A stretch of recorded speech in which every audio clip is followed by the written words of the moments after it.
Hi guys, happy Wednesday. I actually didn't take as long to clean Julie's house, so I have some time before I go to my appointment at 5. So anyways, I'm going to read a little bit about Hagar. It says, Hagar, seen by God. Hagar's story is found in Genesis 16 and Genesis 21. She is best known for being Sarai's servant and the mother of Ishmael. She is also mentioned in Genesis 25 and Galatians 4. In Genesis 2, we read about man's first assignment, naming the animals. I would love more details here. I want to know things like how Adam chose names and what the language was like then. I can get lost in these questions for a while, but my point here is that from the beginning, naming things has been important. It's worthy of 3 verses, Genesis 22, 19 through 20, and 3:20, in the brief creation narrative. In today's study, we'll look at a woman who gave God a name. Her name was Hagar. It says, read Genesis 16, 1 through 6. Now Sarai, Abraham's wife, had not been able to bear children for him, but she had a servant, Egyptian servant named Hagar. So Sarah said to Abram, the Lord has prevented me from having children. Go and sleep with my servant. Perhaps I can have children through her. And Abram agreed with Sarah's proposal.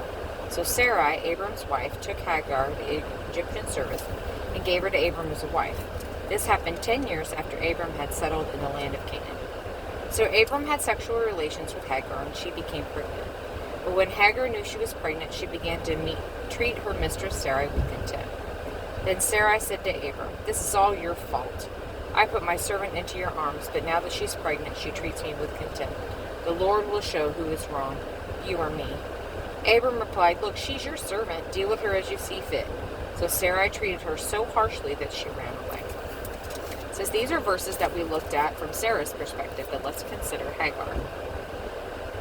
Who was she? List everything we know from these verses. Well, it says she was an Egyptian servant. I would gather that she was given to Sarai the first time that Abram and Sarah went to Egypt to stay away from a famine.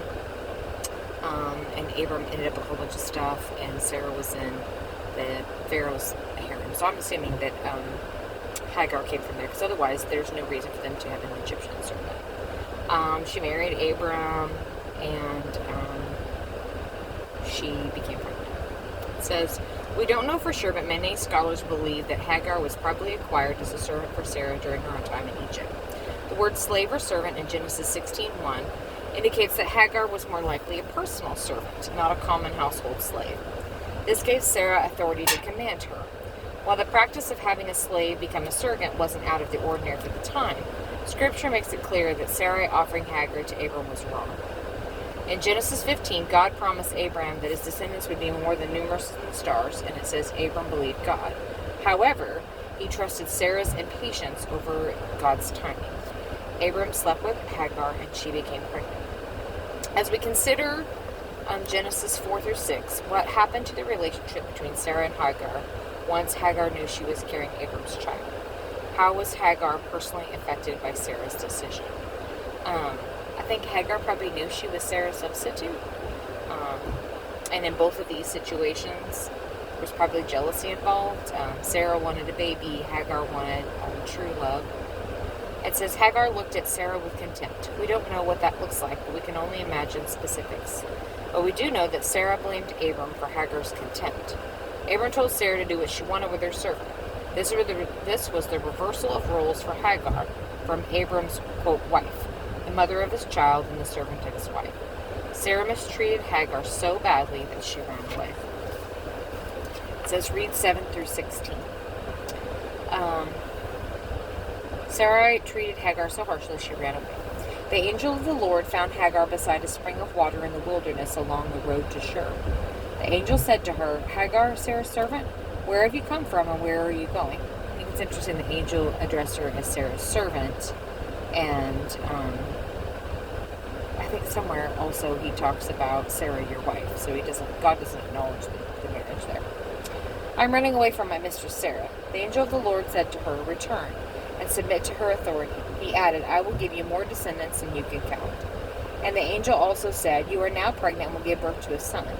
You are to name him Ishmael, which means God hears, for the Lord has heard the cry of your distress. This son of yours will be a wild man, as untamed as a wild donkey. He will raise his fist against everyone, and everyone will be against him. And yes, he will live in open hostility against all his relatives. So if we do some background on Ishmael, Ishmael is the father of the Muslims, the Muslim faith. So if you think about that in our world today, that's still true. They have some rights to being able to claim some of the things that they do because they were Abraham's kids, just not the kids of promise. Thereafter, Hagar used another name to refer to God who had spoken to her. She said, "You are the God who sees me." And she said, "Have I truly seen the one who sees me?" That means Bir Lahai Roy, which means well of the living one who sees me. And it can be found between Kadesh and Bered.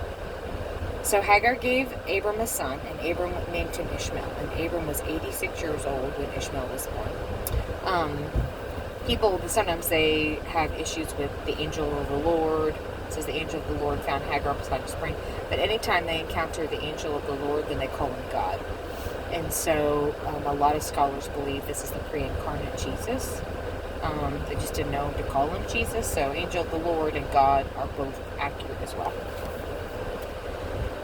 It says, after Hagar left Sarah, we're told the angel of the Lord found her by a spring in the wilderness.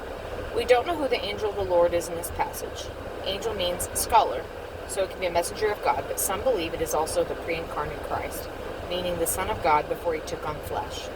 The way the angel of the Lord was spoken to and spoken of in this passage does seem to support the case is divine.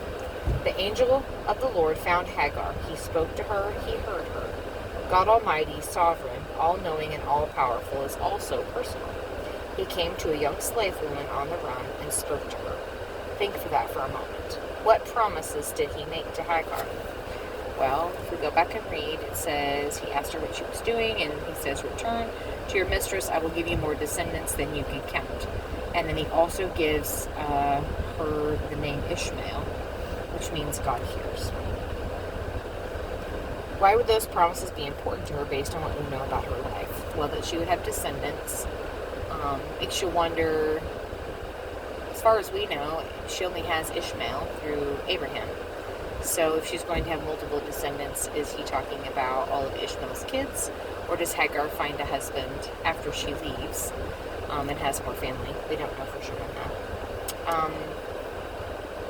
To give the name God hears, for the Lord has heard your cry of distress. Even in the lowest of lows, God hears. She would have been a servant.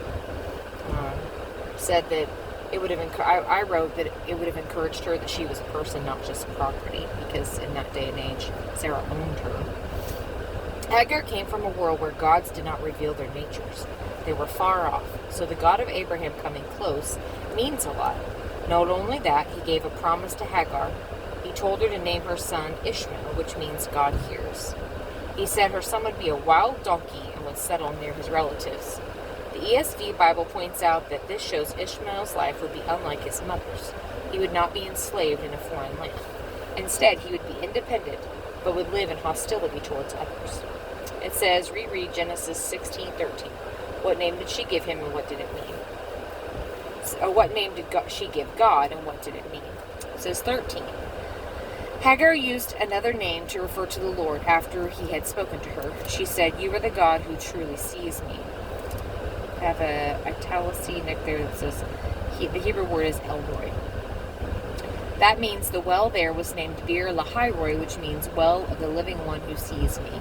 And it can be found still between Kadesh and Bered. I wrote down, you are the God who sees me, and I have seen the one who sees, are the two different names that she gives. This next section finishes with, what does Hagar's story tell you about God? What emotions does her story stir up in our hearts? I wrote down, Hagar's story is a reminder to me that no matter how others around you treat you, God sees you and he cares about you. So I'm going to stop there and I'm going to read the rest of this tomorrow. The one who sees me. You're the God who sees me. I think sometimes, I know for myself, that's hard when circumstances say that you're forgotten and that you don't matter.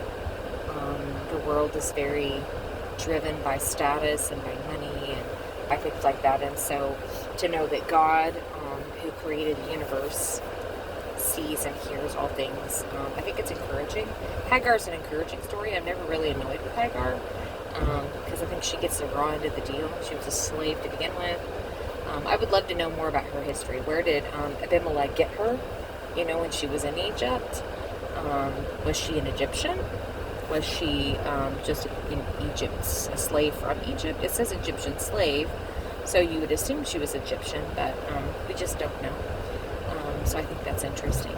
So, anyways, that's my little tidbit for today, and I will try to get the rest of it read tomorrow.